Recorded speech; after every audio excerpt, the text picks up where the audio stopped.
Hey guys, welcome back to your own academy that is A to Z chemistry. स्वागत है आप सभी का मेरे इस प्लेटफॉर्म पे, आपके अपने प्लेटफॉर्म पे, जहाँ पे हम केमिस्ट्री का क्लास 12th का सिलेबस कंटिन्यू कर रहे हैं। और इसी सीरीज़ के अंदर हमारा चैप्टर 3 सीरीज़ में है जिसका नाम है केमिकल काइनेटिक्स। तो आज का टॉपिक बहुत ही इंटरेस्टिंग रहने वाला है, आज की क्लास बहुत ही इंटरेस्टिंग रहने वाली है क्योंकि आज है integrated rate expression for zero order reaction. ये ऐसा टॉपिक है जिसके पेपर में आने के चांसेस काफ़ी हद तक रहते हैं।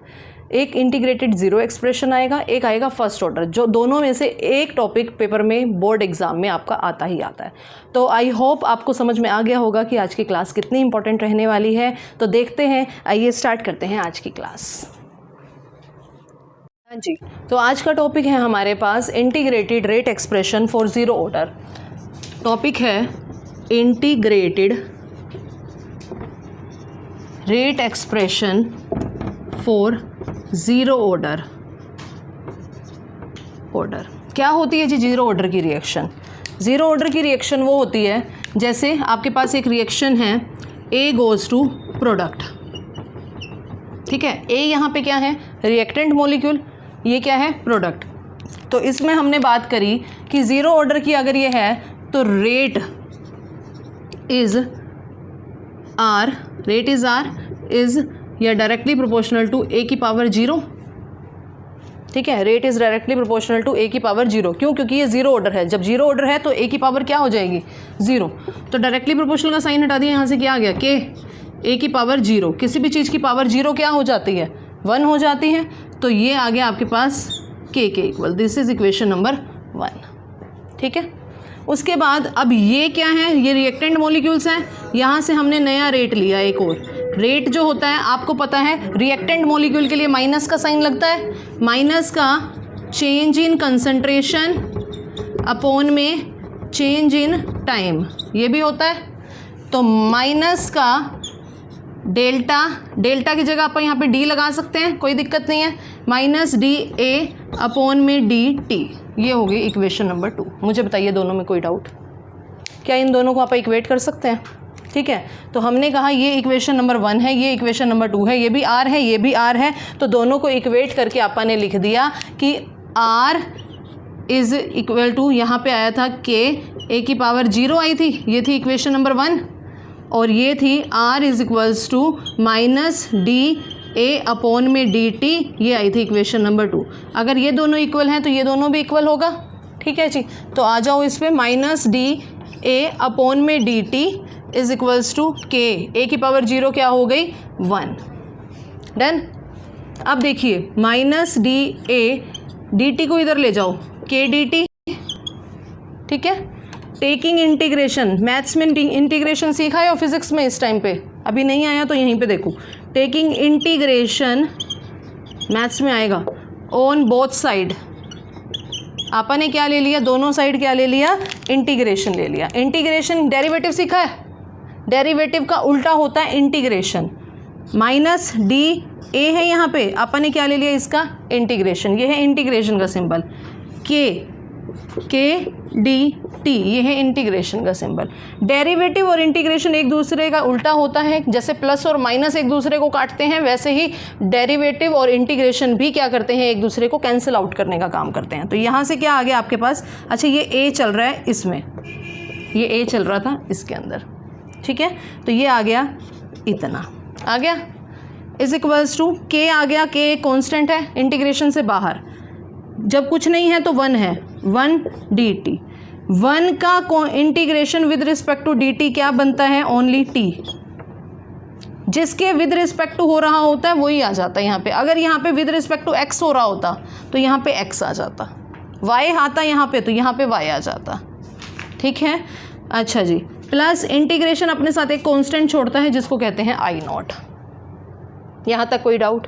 ठीक चल रहे हैं। अब ये हो गई आपकी, अब यहाँ से क्या आ गया? A, यहाँ से क्या आ गया? माइनस का A, ये माइनस का है। Minus A is equals to K T plus I0। This is equation number 3। कोई डाउट? उतारने की ज़रूरत है, सब कुछ है नोट्स में, ठीक है। फटाफट से एक बार इसको देख लो कि हमने क्या ले लिया, रेट लिया। एक बार से दोबारा रिपीट कर रही हूँ, आपके पास एक इक्वेशन है, ए गोज़ टू प्रोडक्ट, मैंने कहा रेट है ये, तो रेट अगर ये फर्स्ट जीरो ऑर्डर है तो रेट जो है वो इस पर डिपेंड नहीं कर रही, मतलब इंडिपेंडेंट है। इंडिपेंडेंट का मतलब है ए की पावर क्या हो गया आपका, ज़ीरो। जब ए की पावर ज़ीरो हो गया तो ये मेरा हो गया फर्स्ट इक्वेशन। और हमें पता है, हम रेट के बारे में ये भी पढ़ के आए हैं कि rate is equals to minus change in concentration upon में चेंज इन टाइम होता है, तो माइनस डी ए अपॉन में डी टी, ये हो गई सेकंड इक्वेशन। ये फर्स्ट को दोबारा लिख दिया, सेकंड को दोबारा लिख दिया, दोनों का रेट बराबर है तो दोनों की ये चीज़ें भी बराबर होंगी। ये वाला पार्ट रब कर दूँ, ठीक है। तो यहाँ तक करने के बाद हमने दोनों को कर दिया जब इक्वेट, जब दोनों को इक्वेट कर दिया तो मेरे पास इंटीग्रेशन कांस्टेंट एक चीज़ आ गई। अब इस इंटीग्रेशन कांस्टेंट की हमने क्या करनी है, वैल्यू निकालनी है। कंडीशन लगाएंगे यहाँ पे, इफ़ t इज़ जीरो, अगर t जीरो है, ध्यान देना t जीरो है तो इनिशियल ये a क्या है, a की कंसंट्रेशन लिख रहे हैं आप, a क्या है, a की कंसंट्रेशन है ना। इक्वेशन थी अपने पास a से लेके प्रोडक्ट तक, तो A क्या है, रिएक्टेंट। जब रिएक्टेंट की कंसंट्रेशन लिख रहे हैं मतलब उसको स्क्वायर ब्रैकेट में रख रहे हैं। जब टाइम जीरो है तो कंसंट्रेशन A नोट है, पॉइंट टू बी नोटेड। जब टाइम जीरो है तो कंसंट्रेशन कितनी है, A नोट। लगा दिया। अब इन दो कंडीशंस को यहाँ पे पुट कर दीजिए इक्वेशन नंबर 3 के अंदर। इन दो इक्वेशन को पुट करो, इक्वेशन नंबर 3 विल बिकम, क्या हो गई, माइनस ए क्या हो गया, A note equals to K T कितना है, जीरो, प्लस आई नोट। आई नोट की वैल्यू आ गई। आई नोट की क्या वैल्यू आपके पास आई, माइनस ए नोट, ये हो गया आई नोट। आ गया जी। ये जो आई नोट आया है इसको दोबारा से इक्वेशन नंबर 3 के अंदर पुट कर देंगे, ठीक है। आई नोट जो आया है उसको दोबारा अपन ने क्या कर दिया, इक्वेशन नंबर 3 के अंदर पुट कर दिया। Minus A is equals to K T minus A naught. कोई डाउट? ये वाली टर्म इधर ले आओ, ये वाली टर्म इधर ले आओ, ठीक है। क्या हो गया हमारे पास, जब ये टर्म इधर चली जाएगी ए माइनस ए नोट, और ये वाली टर्म इधर आ जाएगी के टी। हो गया? कोई डाउट यहाँ तक? ठीक चल रहे हैं?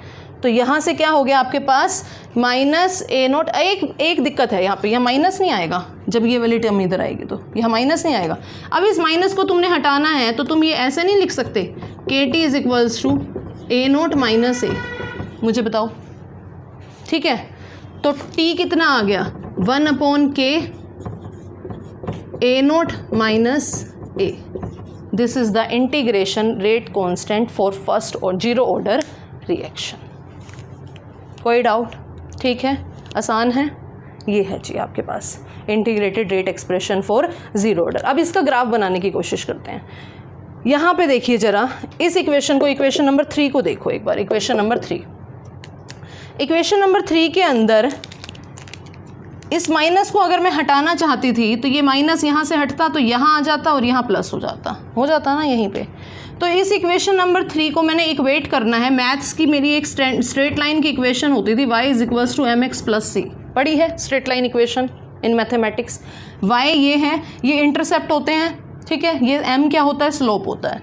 अब ये स्ट्रेट लाइन की इक्वेशन दे रहा है तो ग्राफ जाएगा, ग्राफ कंसंट्रेशन बाय में टाइम का ग्राफ जाएगा ऐसे, और स्लोप कितना जाएगा आपके पास, माइनस के। समझ गए? किस किस के बीच का ग्राफ है ये, कंसंट्रेशन और टाइम के बीच का। अगर आपके पास ग्राफ पूछा जाए रेट ऑफ रिएक्शन और कंसंट्रेशन के बीच में, मैंने कहा ग्राफ समझ लेना, रेट और कंसंट्रेशन के बीच में, तो वो जीरो ऑर्डर है, डिपेंड नहीं कर रहा, स्ट्रेट लाइन। दो ग्राफ है, ये तो है कंसंट्रेशन और टाइम के बीच का ग्राफ। कंसंट्रेशन और टाइम के बीच का ग्राफ हमने y is equals to M X plus C से इक्वेट किया, स्ट्रेट लाइन की इक्वेशन बनी, स्ट्रेट लाइन, और ये ग्राफ माइनस में है इसीलिए डाउनवर्ड डायरेक्शन में बना दिया स्लोप। ये है concentration versus rate versus concentration. तो रेट क्या होता है, जीरो ऑर्डर का, डिपेंड नहीं करता, सीधी लाइन, ठीक है। देखते हो ना जब कोई भी बंदा उस पर होता है, वेंटिलेटर पे होता है, तो जब वो उस पर डिपेंड नहीं कर रहा, जीरो हो गया, पीप की आवाज़ बच जाती है, तो वो जीरो हो जाती है रेट। तो यानी कि सांसें नहीं चल रही, बिल्कुल ज़ीरो हो गया। तो ये क्या है, यानी कि जीरो है, कुछ भी नहीं बचा, ज़ीरो ऑर्डर का स्ट्रेट लाइन। डन, ये पूरा हो गया integrated rate expression for zero order. अब इसी के अंदर हमने एक दो बातें और सीखनी हैं। देखिए ज़रा, कर दूँ ये रब, ठीक है। अब देखिए एक बार इसको फटाफट से लिख के देख लो, देखना है तो। हाँ जी, तो अब आपके पास है इसी का half life period, half life period. Next article इसी के अंदर बनता है हाफ लाइफ पीरियड। अभी अपना expression k is equals to 1/t a0 minus a, ये निकला। या आप इसको ये भी कह सकते हैं t is equals to 1/k, एक ही बात है, ठीक है। अब बात आती है हाफ लाइफ। हाफ लाइफ क्या होती है? कहता है 50% रिएक्शन को होने में, रिएक्शन कंप्लीट होने में जितनी देर लग रही है, the time period required for the completion of 50% of reaction. जैसे मैंने कहा A से लेके आपने B तक जाना है, कहता है इस रिएक्शन को होने में 50% नहीं हो गई ना, तो 50% होने में कितना टाइम लगा? The time required for completion of 50% of a reaction is called its half life. तो इसका मतलब जब A से लेके B तक जब वो जा रहा होगा तो 50% में कुछ ना कुछ इनिशियल कंसंट्रेशन आई होगी। तो हमने यहाँ पे करना है क्या? If T is T half, T कितना है? T हाफ, यानी कि 50% पे, then initial concentration A is, मतलब final concentration A is initial वाले का आधा। मुझे बताओ ये कोई डाउट? ठीक चल रहे हैं? अगर टाइम आपका हाफ है तो कंसंट्रेशन फाइनल भी कितनी होगी? इनिशियल वाले की आधी। अब ये दोनों कंडीशंस यहाँ पे अप्लाई कर दो। T हो गया T half is equals to 1/k A0 minus A को पुट कर दिया, A0 बाय में 2 कर दिया। 1 में से हाफ को माइनस करोगे, हाफ आ जाएगा, तो क्या आ गया? 1/k A0 अपॉन में 2। तो आपका क्या आ गया? T half is equals to A0 upon में 2k। ये आ गया जी half life period for integrated rate expression.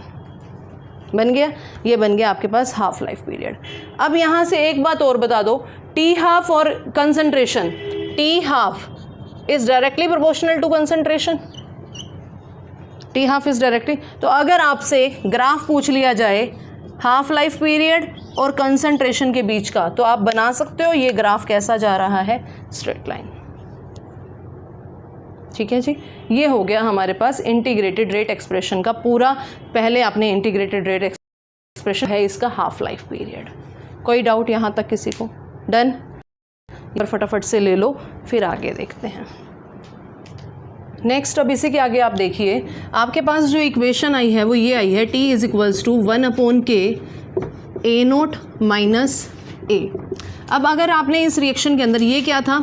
ये तो है आपके पास T हाफ आपने निकाला, कितना आया T half? 1/k A0 upon में 2 आ गया, ठीक है। यानी कि इसको आपने ऐसे लिख दिया A0 अपॉन में 2k। ये कितना आ गया आपका? T half. अगर आप यहाँ पे T हाफ को क्या लिख सकते हो? T 50% भी लिख सकते हो, ठीक है। तो T 50% भी यही चीज़ है, ये T 50 है। अगर मैं कहूँ यहाँ पे T 100% निकाल दो, तो ध्यान दो A0 अपॉन में 2k इंटू 2 हो जाएगा, ठीक है। जब 100% निकाल रहे हो तो आप 50 वाले से मल्टीप्लाई कर दोगे, तो आपका क्या आ गया? A0 अपॉन में 2 से 2 कैंसिल हो गया, k आ गया। अब यहाँ पे एक बात और देखो, आप क्या निकालना चाहते हो? T 3/4। मैंने कहा T 75% निकाल दो, 75%। 75 को आप 3/4 कह सकते हो, ठीक है। 75% यानी कि 3/4। तो T 3/4 निकालना है तो क्या हो जाएगा? इस एक्सप्रेशन के अंदर पुट करिएगा 1/k A0 minus initial concentration का क्या हो गया? A0 अपॉन में 3/4। तो 1 में से 3/4 को माइनस करोगे, कितना हो जाएगा? 1/4। 1 में से 3/4 को माइनस करोगे, कितना हो जाएगा? 1/4 A0, और यहाँ पे क्या है? k, A0 अपॉन में k। ये क्या हो गया? A0, ये T 75% या T 3/4। अब एक छोटी सी चीज़ और आती है यहाँ पे, इसी के साथ क्लास को ओवर करेंगे। यहीं पे एक रिलेशनशिप पूछा जाता है, T 3/4 is 1.5 of T half. ये रिलेशनशिप ड्राइव करना। तो आपको पता है बहुत इजी है, ये सारा कुछ यहाँ से पूरा करना पड़ेगा आपको, टी बताना पड़ेगा, टी हाफ बताना पड़ेगा। तो टी हाफ तो आपको पता लग गया, ये रहा जी टी हाफ।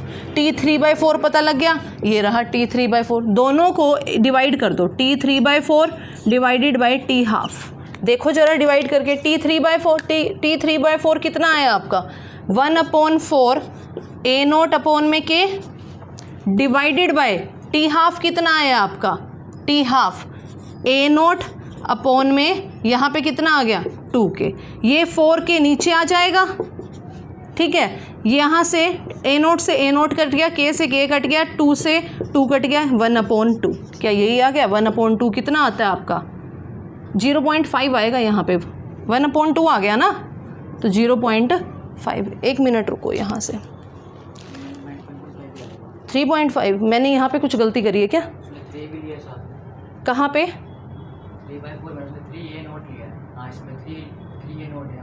यहाँ पे 3a नोट और यहाँ से आ गया आपका 3/2, कितना हो गया 1.5, ठीक है। तो ये रिलेशनशिप है इसके बीच में, t 3/4 is equals to 1.5 of t half.